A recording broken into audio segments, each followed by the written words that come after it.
are finally turning on Nick Fuentes, and you won't believe what their final straw was. Lying on black people and saying the N-word is no longer getting Nick Fuentes the attention he wants. Him being an Adolf superfan is no longer getting him the attention he wants. So Nick Fuentes has upped the race bait. He's now an Ebstein apologist. Before the video even gets started, I want to put y'all on. All right, what's good, y'all? It's JC tapping back in with y'all. Got JC TV. Right now, we reacting to Flakko versus Nick Fuentes. Seems like he has a breakdown of critiques of something Nick Fuentes said. So we're gonna watch this unbiasedly, and I'm gonna give you my honest take and my honest opinion. Let's skip forward. To the best money play right now on the internet called Free Cash. These folks is literally paying you to play. Link in my description to download the app and get started. This whole pedo thing, it's like, is it really? I don't want to be the one that has to say it, but I guess I'm being forced to say it. It's not really okay. The fact that y'all choose to come on this internet voluntarily to out yourselves is crazy, but thank you. I know exactly what you are now, Nick. You did out of yourself. Jeffrey Ebstein, youngest victim, was 11 years old. He was brought to court by the Virgin Islands for that girl.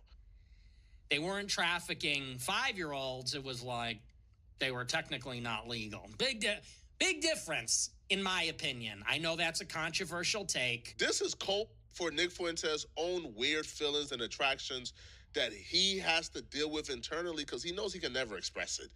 This is as close he would ever get to really expressing. The reason why he wants to distinguish between, well, Ebstein isn't that bad of a guy because he didn't go as low as 5, but he went as low as 11. And if you think there's a difference between 5 and 11, that's because you share similar feelings as him. But that's not really the issue there. Okay?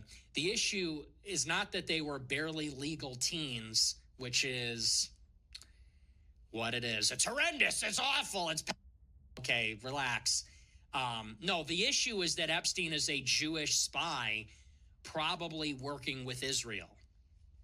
That's the dilemma there. He's working with Israeli intelligence. Once that clip hit the timeline. So, you see what Flakko did, you see what Fuentes did.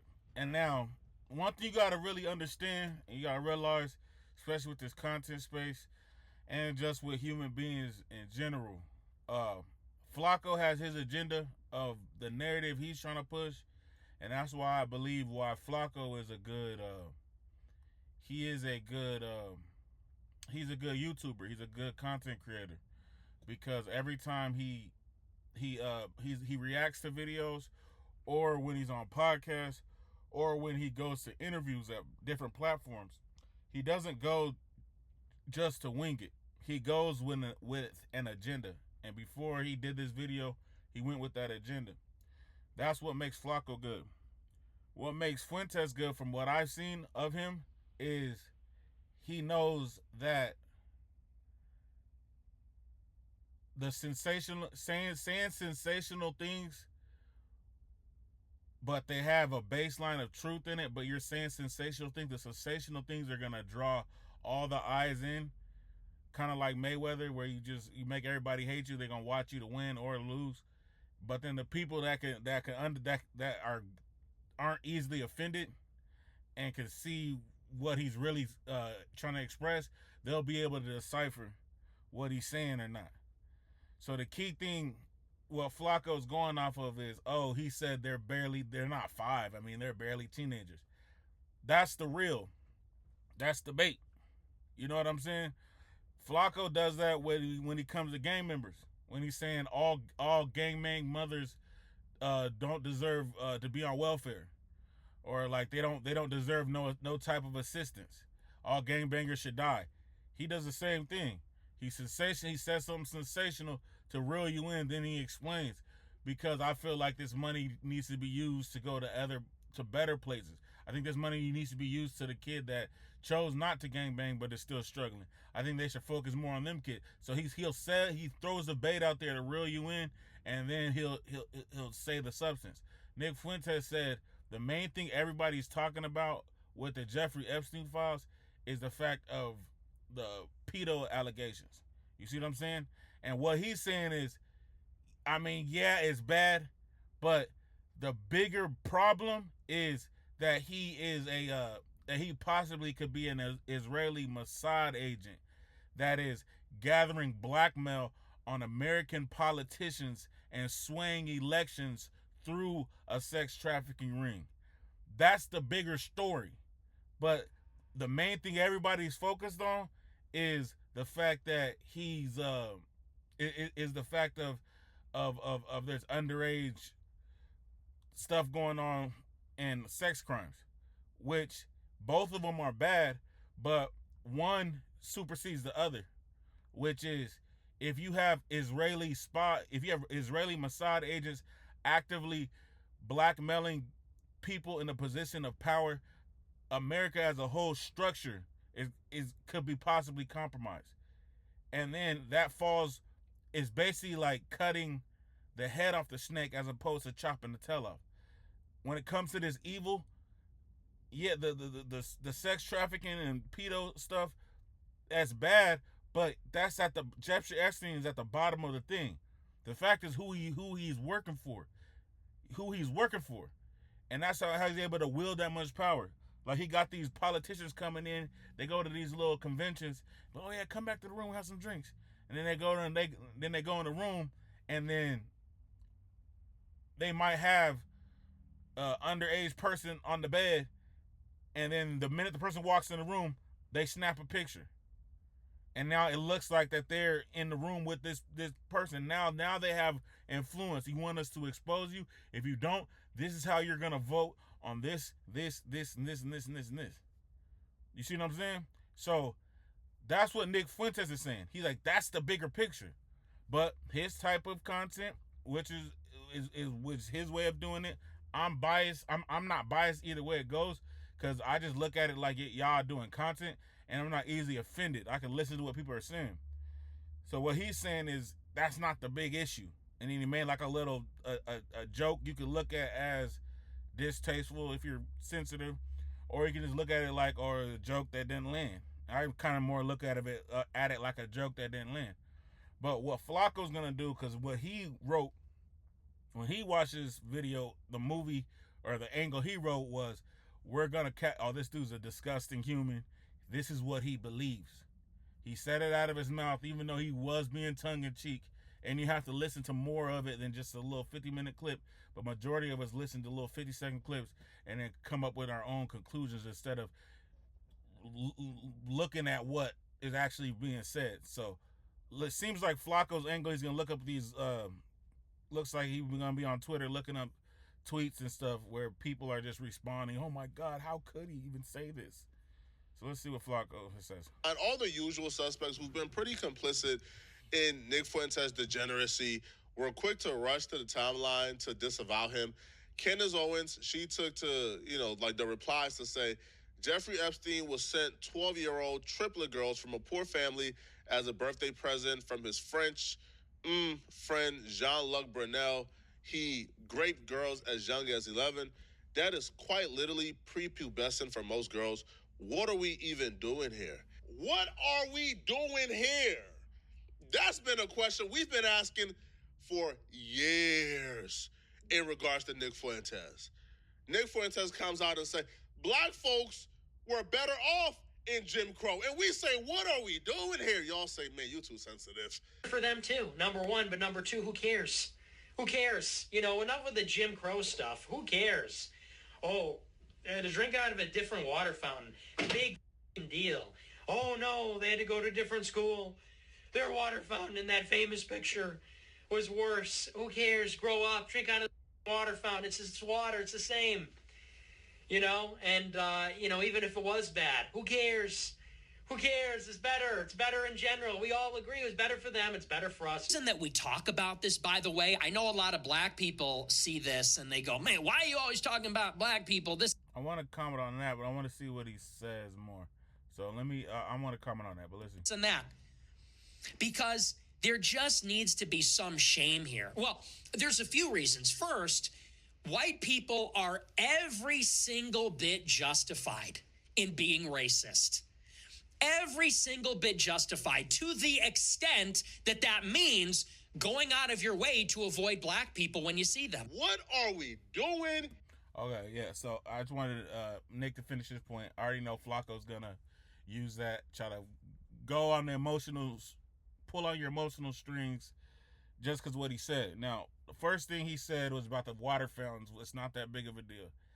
I personally, my parents are in their 70s, late 70s, and I have other older black people that would tell me, pre-civil rights, black people owned more things.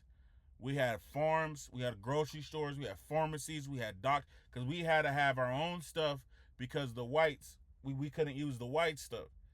So we had our own. That's when we actually did have a black community. You see what I'm saying? So it's like we were better off. Back then, we were more moral. We had more morals. We were more God-fearing. You know what I'm saying? Like it was a thing. Back then, like my dad used to say, they used to want to go to college to get a white girl because the white girls would actually suck D. Black women didn't even suck D back then. The white girls were considered the freaky ones. Like the white girls were considered the easy ones, the ones that'll give it up. A black woman was considered conservative. You feel what I'm saying? If you had a baby at a wedlock, you needed to marry that girl before that baby dropped. You see what I'm saying? And if you didn't marry that girl was shame. There was some sort of shame, and they felt shamed from that. But that goes back to the principles. Black people were married more than white people were back then. You see what I'm saying? So, yes, it was better back then. I think it was a whole propaganda campaign with the civil rights movement because they wanted black people, because a self-sufficient, strong black family, they can't infiltrate.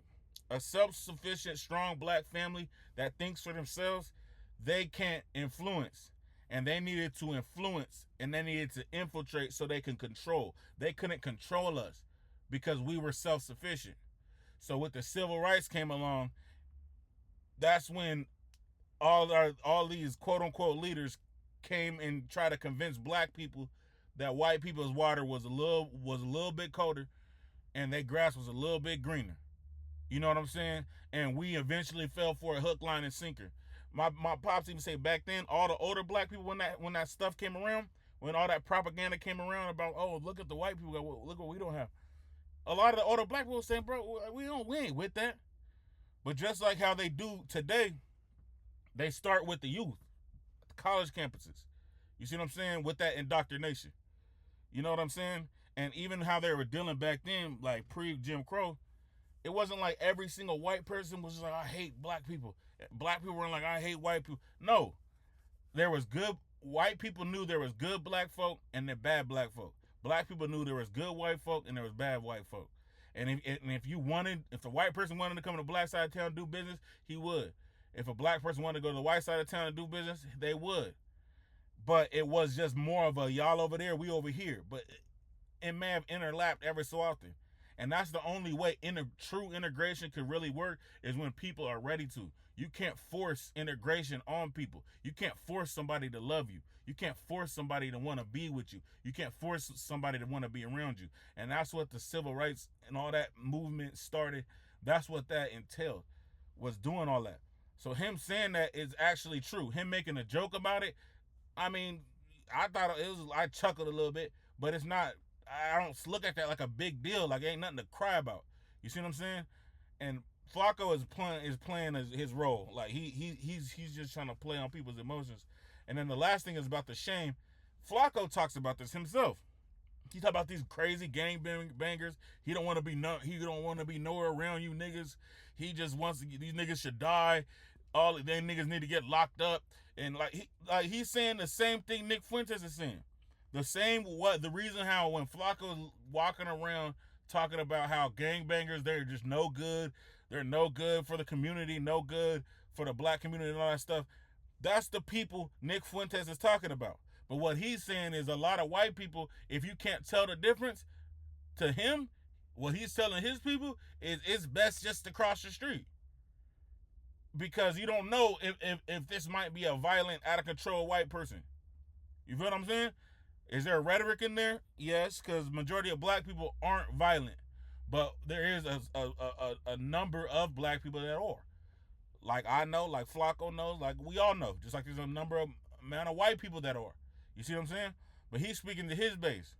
You just can't be that emotional to get angry about it when it's true and you say the same thing.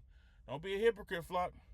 Here, y'all have normalized Nick Fuentes. Y'all have platformed Nick Fuentes. Y'all have given Nick Fuentes a platform to brutalize and assault and victimize people who look like me. And we've been asking for years, what are we doing? What are we doing normalizing somebody who has been open and braggadocious about how his role model and his idol is Adolf the Phil art student? It is Heil Friday. Hitler was a pedophile and kind of a pagan. It's like, well, he was also really cool. So, time to. And it's easy, and that's why and that's what they don't understand. People like Flakko, or I think Flakko might, because I don't think Flakko cares either way. But it's like Nick is doing this and saying these things because he knows y'all gonna react. He's doing and saying the most salacious thing because he knows that how you guys are going to react. And I've been watching his content, and what I notice is every time he's on a panel with people and he interacts with people, he's respectful to them. You see what I'm saying? That you might not like what he's saying, you might not like some of his rhetoric, but he's usually respectful and he can usually control himself. You see what I'm saying? So when he's saying these salacious things, he's saying these things because you guys are going to react. You're going to hate watch. And while you guys are hate watching, it's boosting his platform up. And then for whatever and now he can get his message out there to a bigger audience. You see what I'm saying? He's saying salacious things. Hey, now me, that's not really my style. I say something. Well, I can't even say it's not my style because I might, I be saying stuff it just be funny to me, but other people be looking at it like, how dare you? And like, you know what I'm saying? So I don't like, you know what I mean? I'm not sensitive. That's the thing about me. I'm not sensitive. But I understand a lot of people are. Grow up. We're not children anymore. And Flakko isn't sensitive either. He understands that too, but he understands as well narrative. And he's trying to wiggle in on this narrative because he feels like it's an easy kill. It's an easy way people will just agree with you. But I'm going to call it down the middle every time.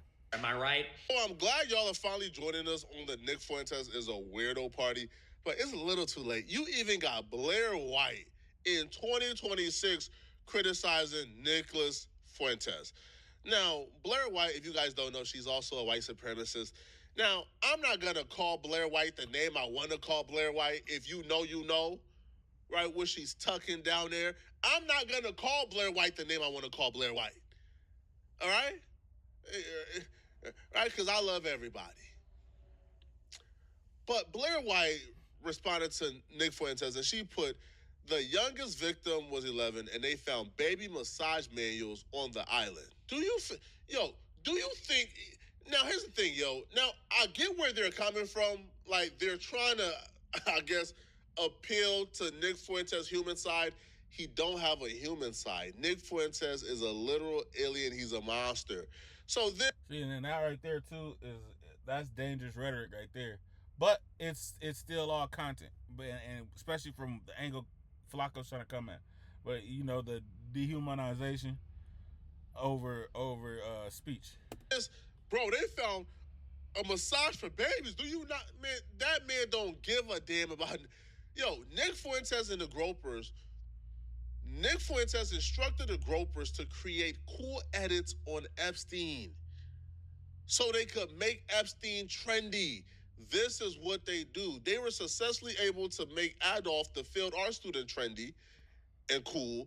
So now they're trying to do the same thing to Ebstein under the direction of Nick Fuentes. This is what they do. You are not going to appeal to these people, right, and their human side. These people are not humans. They're literal monsters. Their entire goal on Earth is to terrorize and vilify minorities. This is what they do. Terrorize and vilify minorities is hilarious. But let's play it a little bit more. Let's see what he got to say then I might just direct you the rest of his video. I've seen a lot of this from like Nick Fuentes supporters, the gropers, the white supremacists, the radical right. So they essentially is now accusing Nick Fuentes of being like an agent of chaos. So they claim either Nick got caught on tape honeypotted with a kid himself, or he got paid millions by you know who. So the logic here is Nick Fuentes is coming out and he's giving these opinions and defending Ebstein and others because A, he's being used as somebody who could tear down their movement because it's really easy. I don't even have to debate policy with you guys anymore. All I really have to do is pull up your support and endorsement of Nick Fuentes and then play this clip. And that's the thing right there. And that's the scary part. It's not scary, but that's the part where a lot of less intellectual people will fall in line with that, because he's not defending Jeffrey Epstein. He's saying you guys are worried about this thing when you should be worrying. You're worrying about sexual crimes, which is wrong. But what you really should be worried about is the reason why he's like the reason why he was involved with these sexual crimes. The reason why he had a whole sex ring. And it was to blackmail politicians, blackmail presidents. That's influence on elections and all type of things. That was his bigger point. That's the point that makes the most sense. I would have never watched this if I would have never watched this clip, because I've watched clips of Nick Fuentes debate people on YouTube. I watched him coming on certain panels on YouTube. I've seen him on Fresh and Fit. I think that was the first time I really seen him was on Fresh and Fit. But I don't watch his shows I would have never seen this. If he would have never said the thing about the 15-year-olds and then that not being as bad as a 5-year-old to what everyone caught on, I would have never seen this clip. Because Flakko would have never talked about this. You see what I'm saying? Flakko would have never talked about it. It would have never been all over the internet if he didn't say that prerequisite. But just by me just seeing that prerequisite and I'm glad Flakko at least let it play a little bit so he could explain it, so what he was talking about. He made a valid point. And yes, you could have said it easier, like, oh, y'all worried about this when you should really be worried about this. But if you just say it like that blatantly, would it get as viral? And I understand because Nick is banned from a lot of platforms. So, hey, now he's on YouTube getting reacted to because he said that. I think the man's a genius. If you get past your feelings, the man's a genius. Let's play a little bit more and then we wrap it up. So they believe what Nick Fuentes is. No, matter of fact, I'm gonna just stop it there. So yeah, just go to Flakko's video and check it out. I believe his channel's called Poetik Flakko. It's a good video. I respect Flakko's mind on it, and I respect the way he makes content. For real, he has his own ideas, his own ideals. He's not afraid to stand against the crowd, and I respect and I like the fact that he takes his content serious. I don't agree with everything he says. I don't like people I agree, or I'm not saying I don't like, but I like people that we have disagreements, but they have their own strong opinions and they think for themselves. I don't like sheep, or not that I don't like, I just don't respect sheep, where they just think the same, already know what they're finna say before they say it. At least Flakko has his own angles that he comes with, and his angles might not be the most popular, while I respect it. The same with Nick Fuentes. I don't agree with some of the stuff he says, but there's other stuff that I do agree with, and I see his style on how he interacts with things. And one thing that is that's common amongst people that I have respect for, especially in this content space, they do their research. They do their research and they take their craft serious. So they're able to offer some sort of uncommon information instead of just regurgitated BS that everybody else is saying. See what I'm saying? So JCTV, I know it's been a little minute. I'm gonna try to drop a couple videos these next couple of days. I should have some time off, and then it's back in the grind. So y'all tap in, man. Peace.